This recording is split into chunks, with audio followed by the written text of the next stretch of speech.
Good morning to the beautiful world of football. Good morning to you beautiful people.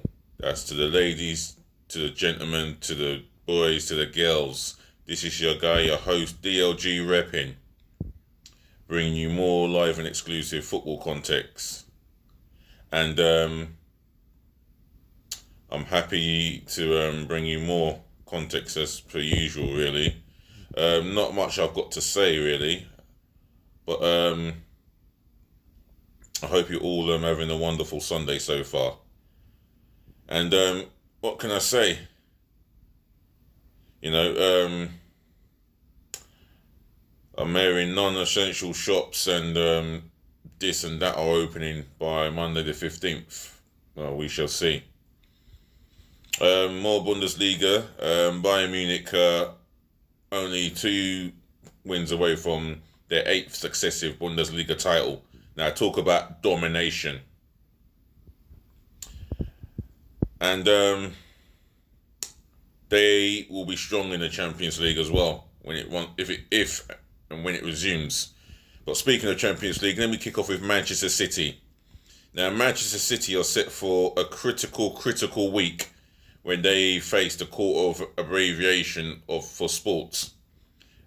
Basically, that's for them to appeal their 2-year ban as it stands, so they can have it reduced to 0 years or 1 year. However, if they fail, then the team in 5th place, for argument's sake, Manchester United, will automatically qualify for the Champions League spot. But that spot is meant to be the 4th place spot. But the 4th place spot is a 5th place spot. So therefore, Manchester United will have to go through a 2-legged affair to get into the group stages of the Champions League. However, with Manchester City, they need to convince the judges, 3 judges, in the 3-day trial that they did nothing wrong in whatever they have done by breaching FFP. For those of you that don't know what FFP is, it's financial fair play. And their job is to convince the 3 judges that they followed the guidelines of the financial fair play rules. Well, the judges may have other ideas, or they may have the evidence that Manchester City did not oblige to the rules itself. I mean, Manchester City fans, are you worried? Because this could cost you 100 million in revenues, and that would mean your valuable players could be up for sale, and that will not look good on your part. Pep Guardiola has said throughout this campaign that he will stay at Manchester City regardless if they get Champions League football or not. So that's him showing his commitment and loyalty to Manchester City. And that would be nice, because short-termism, Pep was always on the move. However, he's committed his future to Manchester City. And Man City fans, if you want to drop me a comment, then leave it in the comment section below. Do you feel that you will get let off, or do you feel that you've broken FFP's trust, and you will serve your 2-year suspension? Man City fans, if you want to give me your thoughts and views, then drop it in the comments below, like I just said. And while you're doing that, Man City fans, and appealing to all football fans all over the world, please smash the thumbs up like button for me as much as you can, and do subscribe to my channel, left, right and centre. Smash that subscribe button for me. That's the main thing I ask of you all. Do smash the subscribe button for me. That's the number one object for me, is that subscribe button. That will keep this channel looking healthy and presentable, and healthy and lively. And as for this channel, I will try and decorate it up a bit, or by editing, as soon as I get the opportunity. So, moving on in other news, I'm pleased to say that there were no positive results within the English Premier League. And going on to CFAX, I'm going to read a bit for you here. Just bear with me. as it's loading. Right. There you go. About there was up to 1,193 tests, but I'm gonna confirm that. Some reading. There we go. The title is "There's no positive results in top flight tests." There were no, as it says here, there were no positive results for coronavirus from 1,195 tests in the latest round of the Premier League testing, should I say. The sixth round of twice weekly screening of players and club staff took place on the 4th and 5th of June. One person tested positive in the previous round and 13 in total from 6,274 tests since they began. The Premier League, suspended since 13th of March, is set to resume behind closed doors on the 17th of June when Aston Villa hosts Sheffield United at 8 p.m. British time. So, the last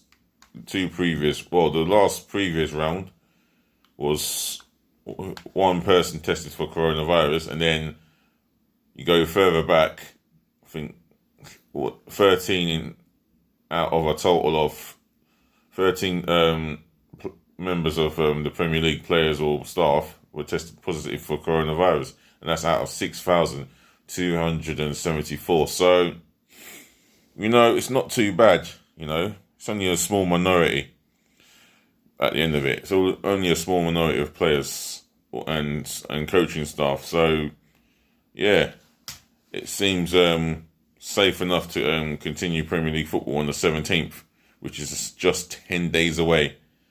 I mean,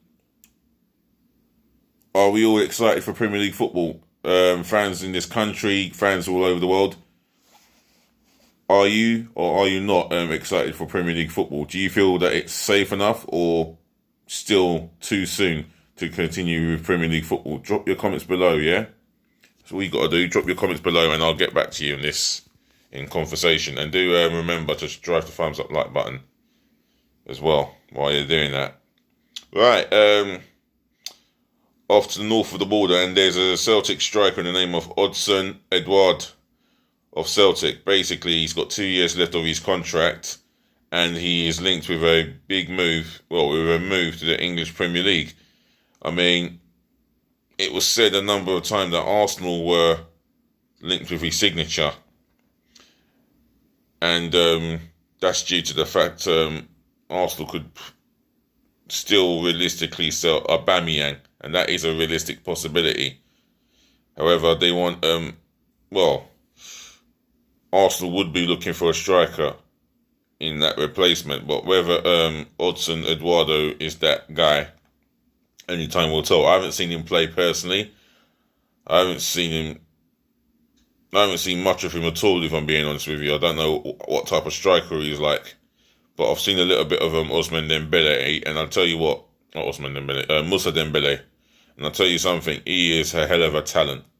He's one hell of a top talented striker, and that will be my ideal replacement for Aubameyang. But with Odsonne Edouard, I mean, Celtic fans worship the ground that he walks on, I think, and they really do like him. I mean, Celtic fans, you can tell me a little bit more about Odsonne Eduardo. Tell me how many goals in how many appearances he's scored this season, or the season, or last season, and the season before last. Just give me a stat, and we'll talk through that. We'll talk through that through conversation. I mean, this guy, he's been linked with the Premier League, and tell me if he's good enough to succeed in the Premier League. I mean, Celtic fans, only you could answer that as accurate as possible.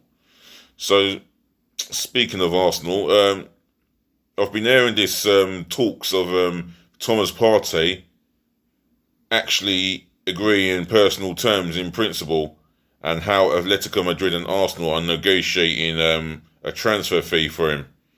Well, this is hot news for me. This is flash news for me, should I say.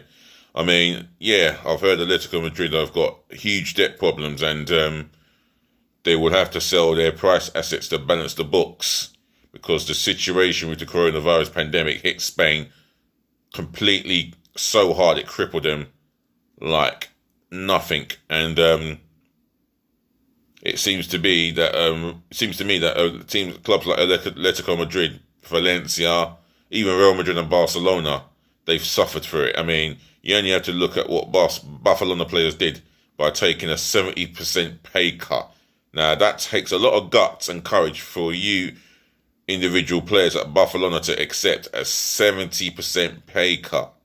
You know, times are hard over there in Spain. But the good news is La Liga will resume. And that will resume towards the end of this month. So, Atletico Madrid fans, Arsenal fans, is there any truth in is there any truth in Arsenal and Atletico Madrid, the two clubs, negotiating a deal for Thomas Partey? And is there any truth that Mr. Partey himself has agreed personal terms to join Arsenal in principle? I mean, I do not know anything about this too tough. I don't know where the sources has come from. I don't know where this stories come from, but it's rolling off the lips of a couple of Arsenal fans, you know, who some will talk about anything and some will get their details from God knows where. But I don't know how true it is.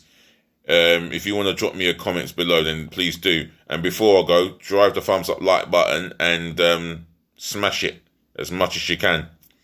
More than obviously the thumbs down. Less of that one, please. And I beg and I please beg of you guys who are watching anywhere around the world to subscribe to DLG Reppin. Yeah, this is the future as well as the present. This is the future you're looking at, and that's wah. Yeah, do subscribe to my channel, yeah? And again, I'll be back this afternoon, and I'll be back this evening with 2 more live recordings, yeah? Thank you for listening. Thank you for tuning in. Peace, bless, and love. To the ladies, to the gentlemen, to the boys, to the girls. You know who it is. And DLG Reppin is gonna end this video right about now. So laters. See you this afternoon and in the evening.